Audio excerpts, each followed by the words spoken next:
শুন না ক আমিতো একেখন গাঁৱৰে সম্বন্ধীয় মানুহ হয় আমি যদি বিয়া পাতো তেন্তে গাঁৱৰ মানুহে কি ক'ব গাঁৱৰ মানুহে কি কয় ক'ব গাঁৱৰ মানুহে নোখোৱাই নহয় মইহে খুৱাম সম্বন্ধীয় মানুহৰ লগত বিয়া পতাটো আদৰ্শগত নহয় সমাজে কি ক'ব গাঁৱৰ মানুহৰ আগত মুখ উলিয়াবলৈকে লাজ লাগিব কথাটো নোহোৱা নহয় বাদ দে আমাৰ ভালপোৱা ইয়াতে শেষ কৰোঁ আৰু তোৰ লগত মই বিয়া নহওঁ তই পাগল হ'লে নেকি ইমানবোৰ মৰম চেনেহ ভাল পোৱা কেনেকৈ পাহৰিম কাৰোবাক পাহৰিবলৈ হ'লে তাতকৈ কাৰোবাক ভাল পাব লাগিব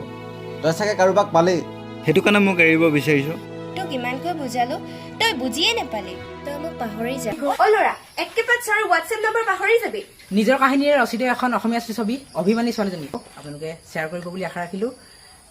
আৰু বহুত মৰম দিব বুলি আমি আশা কৰিছো ভণ্টিকো বহুত বহুত ধন্যবাদ জনাইছোঁ ইমানখিনি সহায় কৰি দিয়াৰ বাবে বাকী আপোনালোকে আমাৰ ফেমাছ আছাম ইউটিউব চেনেলটো ছাবস্ক্ৰাইব কৰি ৰাখিব আৰু ছবিখন চাই লাইক কমেণ্ট শ্বেয়াৰ ছাবস্ক্ৰাইব কৰি দিবলৈ নাপাহৰিব বাই বাই